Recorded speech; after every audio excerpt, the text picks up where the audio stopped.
Fíjese que a quien tenía ya algún tiempo de no saludar, o porque no estaba yo, porque no llegaba él, por las ocupaciones, es al estimado, respetado Marx Arriaga, exdirector de materiales educativos de la Secretaría de Educación Pública, que ya está listo para dejar la víbora chillando. Mi querido Marx, ¿cómo andas? Bien, bien, bien. ¿Cómo estás, Vicente? Sí, ya tenía 15 días, un poco más que no platicábamos. Estamos bien desde aquí, desde Ciudad Juárez, desde la frontera más linda del país. Les mandamos un fuerte abrazo a todo el público de Sin Censura.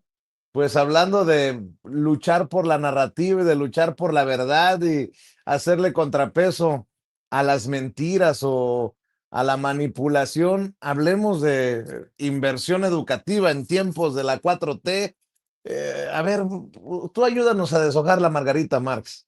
Sí, mira, Vicente, ayer dieron una gran noticia, ¿no? O sea, hablaron de promesas para este sexenio que nos llena a toda la población, a todos los obradoristas de mucho ánimo.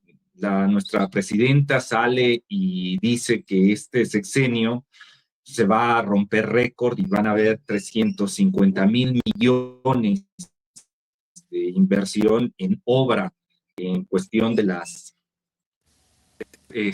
educación básica y media superior. Si nos ayuda, Ceci, saqué esta infografía que apareció en uno de los diarios de circulación, donde se muestra cómo va a ser una inversión récord este sexenio. Y aquí tenemos que reflexionar, ¿no? O sea, primero, el primer tema que pongo, Vicente, para que analicemos es que ahí se nota que no somos iguales y que algunos mencionan que no existía el neoliberalismo educativo, que el neoliberalismo solo se daba en materia económica, que en educación nunca existió. Bueno, pues ahí con esas cifras vemos que sí existió una política de terminar con lo público al no invertir en ello. Vemos cómo en época de Fox, por ejemplo, se invirtió 39,000 millones solamente en ese sexenio y que ahora está en 350,000 millones. ¿Por qué invirtió tan poco Fox? Pues porque estaba generando las condiciones para desaparecer la escuela pública y que las escuelas se convirtieran en espacios privados, en negocios, para que los padres de familia se vieran obligados a llevar a sus hijos a escuelas privadas y que la escuela pública fuera estigmatizada como una escuela pobre, una escuela que no deberíamos asistir. Entonces, eso, digamos que lo primero, que no somos iguales y que sí hay una diferencia marcada entre las políticas de izquierda, en donde hay una inversión en materia educativa, y las políticas de derecha, donde vemos que pues no se invertía. Y esto lo digo porque aquí vamos a hacer que la víbora chille, ¿no, Vicente? Porque uno de los discursos malos discursos de cierto bloque que no ha querido acercarse al obradorismo es que es igual, el gobierno de Peña y el gobierno de Andrés Manuel fueron iguales. De hecho, llegan a decir la reforma Peña-Obrador, estigmatizando lo que se había hecho en el sexenio de Andrés Manuel, diciendo que fue lo mismo que en época peñista. Bueno, pues esa gráfica nos demuestra que no somos iguales, que no, que hubo una gran inversión, que se estuvo revirtiendo todos los atrasos que hubo en el bloque neoliberal. Ahora, el público que nos escucha dirá, bueno, ¿y qué diferencia hubo entre Peña y Obrador, más allá de que en época de Obrador se invirtió más dinero en materia educativa? Aquí la cosa es dónde, porque si recordarás, en época de Peña, donde se invirtió fue en medios de comunicación. Aurelio Nuño le metió a las difusoras miles de millones de pesos para que su imagen se impulsara como candidato para la presidencia. Es decir, esos miles de millones que ve uno ahí no se vieron reflejados en las escuelas o en mejores salarios o más becas para los estudiantes o mejores materiales educativos. No, no, no, no, todo era pan y circo. ¿Qué hacía Aurelio Nuño por todo el país o Emilio Choaifet? Haciendo eventitos, metiéndole mucho dinero a los medios de comunicación para que se dijera que México avanzaba, simulando con foros, con congresos, con revistas pagadas en donde se decía que México avanzaba, mientras que veíamos que en la realidad Aurelio Nuño, su plan maestro era de las 200,000 escuelas públicas que teníamos, su plan era desaparecer la mitad para que el recurso de esa mitad se pasara a las otras escuelas y entonces se viera que había más dinero. No era inyectar más dinero a la escuela pública, sino desaparecer la mitad para con eso simular, readministrar los fondos y hacerle creer a la población que íbamos avanzando. ¿Qué pasó? Ahora, eso hace el gobierno neoliberal. El gobierno neoliberal ataca la educación pública, cerrando centros escolares y generando condiciones para que se abran más escuelas privadas. ¿Qué hace también el gobierno neoliberal? Invierte mucho en medios de comunicación.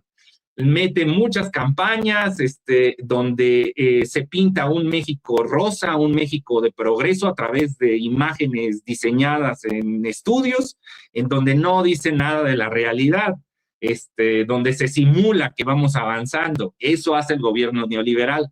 Ahora, ¿cómo invirtió el gobierno de la 4T? Primero hablemos de Andrés Manuel y después de lo que hoy anunció la presidenta.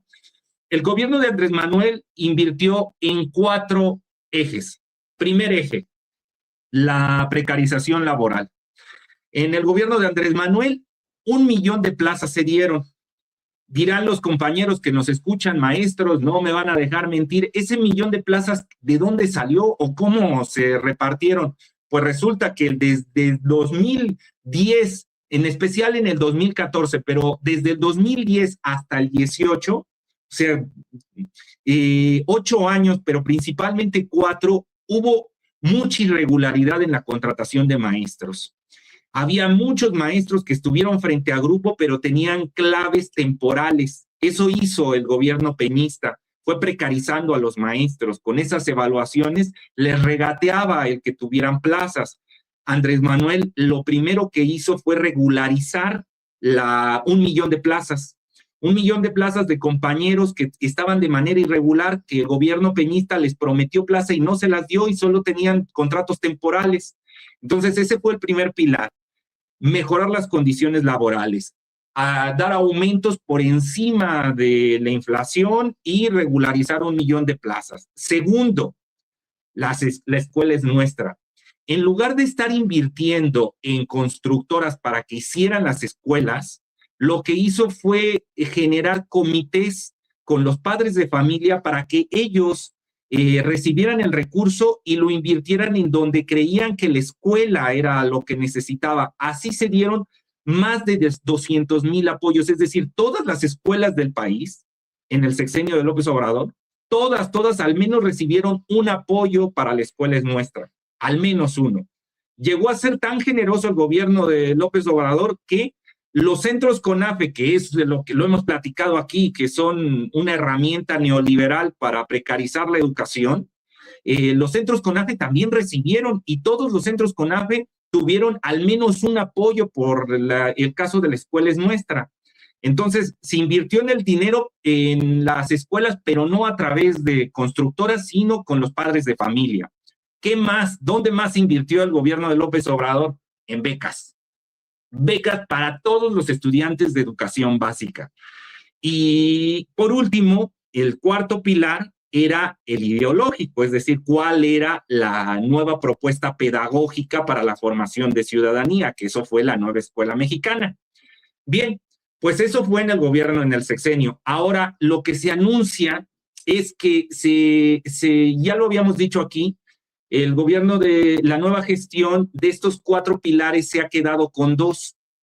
Desapareció la de mejores condiciones laborales, de hecho es un poquito contradictorio, porque se supone que en las últimas estadísticas que ellos dan dicen que está bajando la cantidad de gente inscrita en las escuelas y que por eso hay que ir cerrando centros escolares, lo hemos platicado aquí, que han ido cerrándose y convirtiéndose en centros CONAFE. Y por eso mismo hay poca contratación de los egresados normalistas, que está en menos del 5%, en su primer intento llega a tener una plaza definitiva. Hablábamos también de la precarización de ese sector, que en promedio, por ejemplo, las maestras de preescolar en promedio están ganando 9,000 pesos al mes, en promedio. Entonces, Es contradictorio porque ahora se dice que se va a invertir y van a abrirse nuevos centros escolares cuando hace unos meses se nos decía que había poca matrícula y que por eso había que reacomodar a los estudiantes en ciertas escuelas. Entonces ahí hay cierta contradicción, pero digamos que la nueva gestión está apostando en dos. De los 4 pilares obradoristas se va a quedar con 2, más becas y más infraestructura. Y es aquí donde debemos de tener mucho cuidado porque estas son las maneras en cómo se reacomoda el bloque neoliberal. Si ya no pudo, entrarle a la cuestión de venta de libros de texto y sacar negocio de ahí, si ya no pudo hacer negocio creando nuevas escuelas privadas que siguen creándose, ni en el gobierno de López Obrador ni en el de Claudia se ha hecho una campaña para ir recuperando los espacios que se le cedieron a la iniciativa privada para la creación de esas escuelas privadas. Eso ha quedado ahí sí intocable, ¿no? Al sector privado no se le ha quitado ninguno de sus privilegios. Entonces, eso se quedó ahí. Pero de las 4 pilares se van a quedar con 2, las becas, la infraestructura, y lo que da un poquito de miedo, que es el reacomodo del neoliberalismo, es quién está construyendo estas nuevas escuelas. O sea, si ya no pudieron hacer negocios en los libros y ya tampoco pudieron hacer más negocios abriendo nuevas escuelas privadas al desaparecer las escuelas públicas, porque al parecer se van a seguir manteniendo las 200,000 escuelas públicas del país, y ya no va a haber ese negocio de desaparecer las 100,000 como había planteado Aurelio Nuño, pues el miedo que hay es, ojalá que este recurso para abrir nuevas escuelas no vaya a constructoras. Es decir, estos nuevos bachilleres que se están haciendo, estas nuevas escuelas universitarias, estos nuevos centros escolares que se abren en educación básica, no queden en manos de constructoras. Algo que hicimos el sexenio anterior que nos costó mucho trabajo es sacar la mano de la iniciativa privada en el gobierno federal. ¿Por qué? Dirán algunos, pero ¿cómo? Pues es que hay que apoyar a la iniciativa privada. Pues sé que algunos creerán que es contradictorio lo que estoy diciendo, pero la iniciativa privada no piensa en el bien de la población, no piensa en los más pobres, ellos piensan solo en cuestión de ganancias. Y darle el dinero para que construya ellos las escuelas es generar ahí ganancias a los grandes capitales, a los grandes ricos de este país.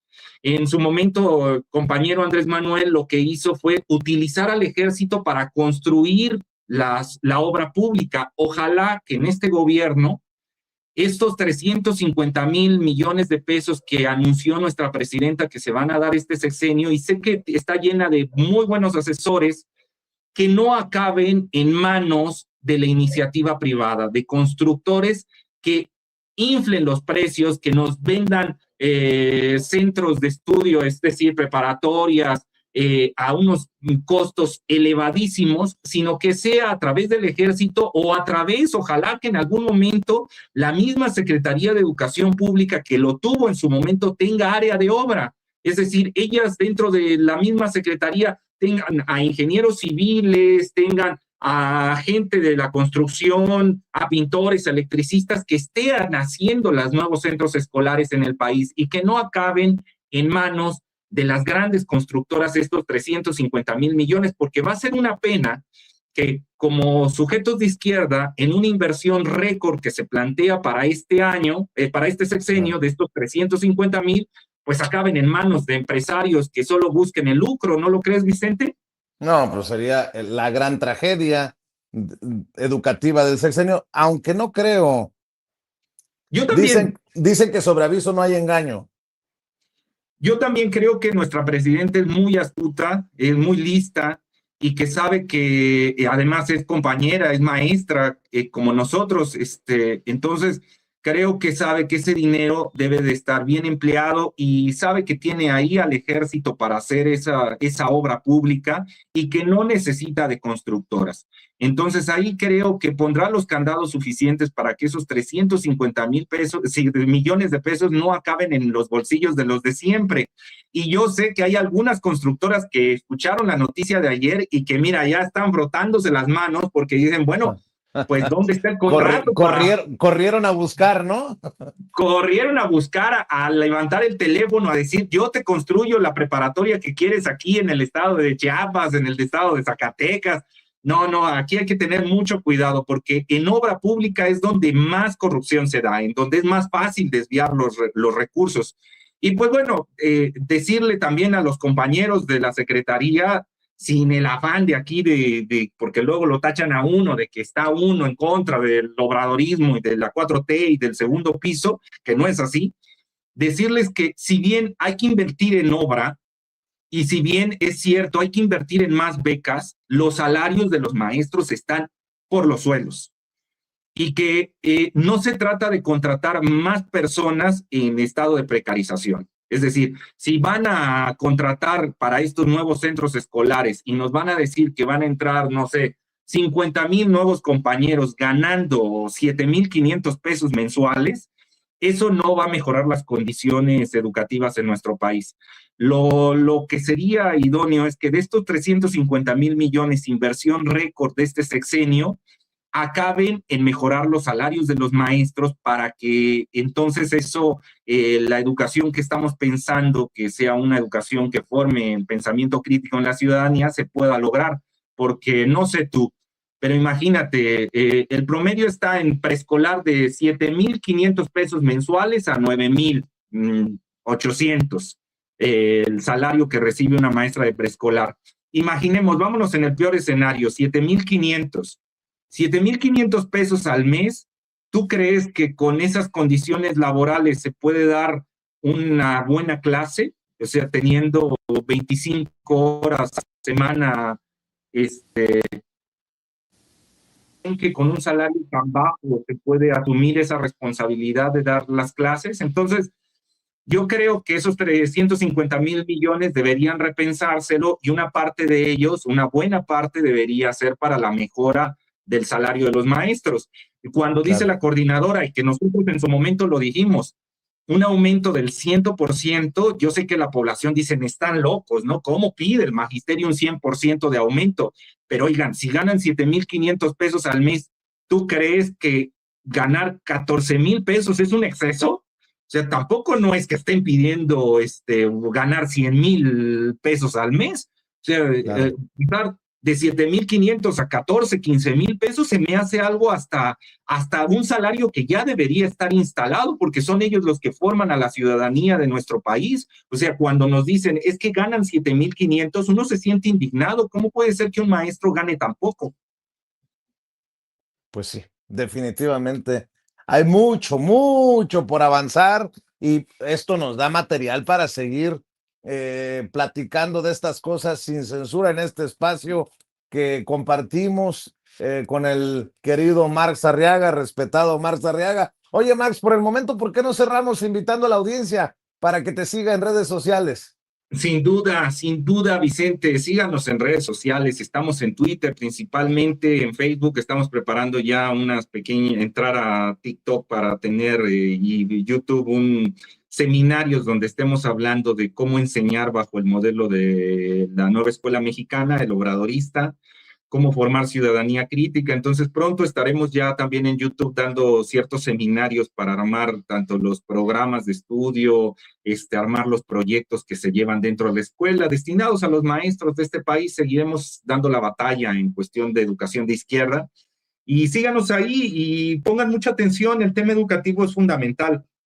Se necesita más inversión como se ha hecho, sin duda, porque somos sujetos de izquierda, pero ese dinero no puede llegar a los bolsillos de los ricachones. Así que hay que tener mucho cuidado, que la obra pública la haga el Estado, que la Secretaría genere sus direcciones para hacer obra pública, que contrate ingenieros, bueno, que ya los haga suyos, que tenga una sección donde se esté haciendo obras dentro de la Secretaría y que evite el tener que contratar a constructoras que solo lo que buscan es lucrar, hacer negocio con la educación, no más negocio con la educación.